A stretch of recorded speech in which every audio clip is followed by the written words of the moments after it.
राज्यसभा चुनाव में भारी फजीहत के बाद कांग्रेस एक नई फजीहत का शिकार हो गई है और नई फजीहत कराने का काम किया है अनुशासन कमेटी के चेयरमैन धर्मपाल मलिक ने।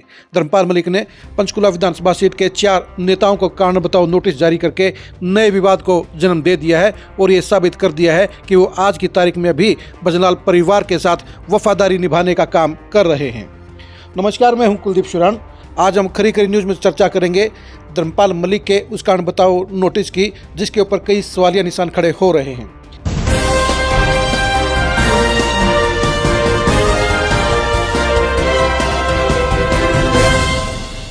धर्मपाल मलिक ने 4 पंचकुला के नेताओं को कारण बताओ नोटिस जारी किए हैं। इनमें उपेंद्र कौर वालिया, जो पिछले चुनाव में मेयर पद के प्रत्याशी थे, उनको नोटिस जारी किया गया है। उनके पति को नोटिस जारी किया गया है। इसके साथ साथ पंचकुला नगर परिषद के चेयरमैन रहे रविंद्र रावल और उनके भाई नरेश रावल को भी कारण बताओ नोटिस जारी किया गया है। इस कारण बताओ नोटिस के अंदर जो बात लिखी गई है, पहले हम आपको बताते हैं। इसमें साफ तौर पर बताया गया है कि पार्टी के प्रत्याशी और पूर्व मुख्यमंत्री चंद्रमोहन ने शिकायत की है कि 2024 में वो पंचकुला से पार्टी के प्रत्याशी थे और उसमें इन चारों ही लोगों ने उनकी खिलाफत की थी, पार्टी विरोधी काम किया था। इनके खिलाफ कार्रवाई की जाए। धर्मपाल मलिक ने इस नोटिस में लिखा है कि इस शिकायत के ऊपर कमेटी की बैठक हुई और इसमें डिसाइड किया गया। आप गौर कीजिए, एक वर्ड है डिसाइड किया गया, जबकि होना ये चाहिए था एक शिकायत आई और शिकायत के आधार पर आपको नोटिस जारी किया जा रहा है कि आप इसका जवाब दें। लेकिन उन्होंने लिखा है कि शिकायत आई, मीटिंग हुई और इसमें डिसाइड किया गया कि आपने पार्टी विरोधी गतिविधि की है, इसलिए आपके खिलाफ कड़ी कार्रवाई हो सकती है। आपको ये नोटिस दिया जा रहा है, आप इसका जवाब दीजिए। अगर जवाब नहीं देंगे तो एक्स पार्टी बनाकर आपके खिलाफ कार्रवाई की जाएगी, एक्शन किया जाएगा।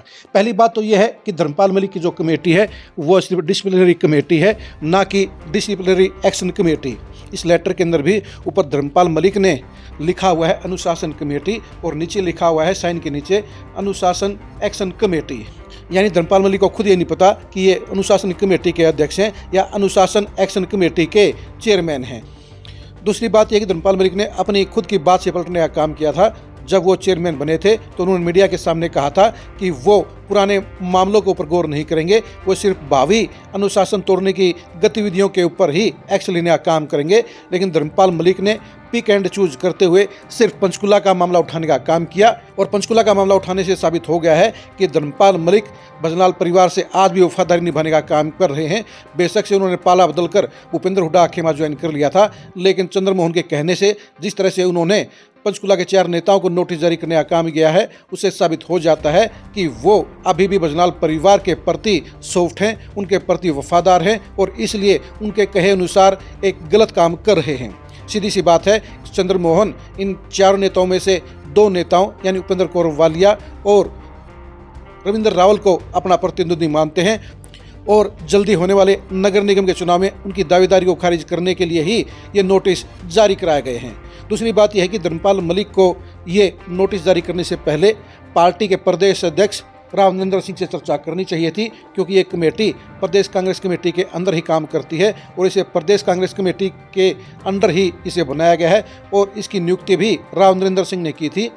लेकिन आपको जानकर आश्चर्य होगा कि धर्मपाल मलिक ने ये कार्रवाई करने से पहले ना तो राव नरेंद्र सिंह से डिस्कशन किया, ना उनके पास शिकायत भेजी और ना ही कारण बताओ नोटिस की उनके पास कोई प्रति भेजी। आप खुद देखिए, उन्होंने जो प्रतियाँ भेजी हैं वो सिर्फ पार्टी के प्रभारी बीके हरिप्रसाद को भेजी है, केसी वेणुगोपाल के पास भेजी है और भूपेंद्र हुड्डा को भेजी है, जबकि पार्टी के डेकोरम और प्रोटोकॉल के हिसाब से इस लेटर की प्रति राव नरेंद्र सिंह को भी जानी चाहिए थी। यानी धर्मपाल मलिक ने इस मामले में नियम कायदों को पूरी तरह से तोड़ने का काम किया।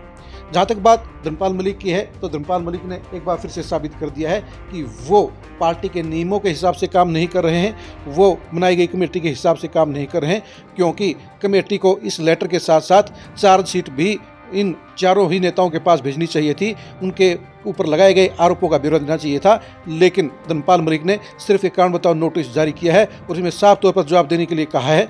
आप खुद ही बताइए, जब नोटिस हासिल करने वाले नेता को ये नहीं पता होगा कि उसके ऊपर कौन से कार्यक्रम की, कौन से इलाके की, कौन सी कॉलोनी या गाँव की पार्टी विरोधी गतिविधि या चुनाव में खिलाफ प्रचार करने वाली सभा के अंदर शामिल होने के आरोप हैं, तो इसका जवाब कैसे देगा? वो तो यही जवाब देंगे कि उन्होंने कोई पार्टी विरोधी काम नहीं किया है। ऐसे में बिना किसी सबूत के, बिना किसी सुनवाई के धर्मपाल मलिक कैसे इसके ऊपर एक्शन लेंगे, इसके ऊपर अभी से सवाल निशान खड़े हो रहा है। और ये लग रहा है कि धर्मपाल मलिक ने पहले ही ये मन बना लिया है कि वो इस मामले में एक तरफा कार्रवाई करने वाले हैं।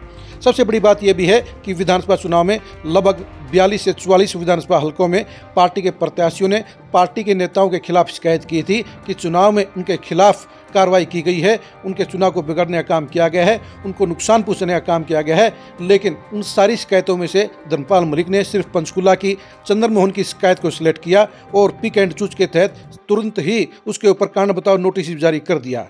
अब आप खुद ही बताइए, क्या धर्मपाल मलिक के मंसूबे आपको साफ नजर आते हैं? क्या धर्मपाल मलिक ने इस मामले में भजनलाल परिवार के साथ वफादारी निभाने का काम नहीं किया है? आप धर्मपाल मलिक की इस कार्रवाई के बारे में क्या सोचते हैं? कमेंट करके जरूर बताइए। धर्मपाल मलिक के मंसूबे के पीछे क्या कारण हो सकते हैं, ये जानने के लिए लगातार खरी खरी न्यूज़ के साथ बने रहिए। आप हमारे फेसबुक पेज को फॉलो कीजिए, आप हमारे यूट्यूब चैनल को सब्सक्राइब कीजिए। नमस्कार।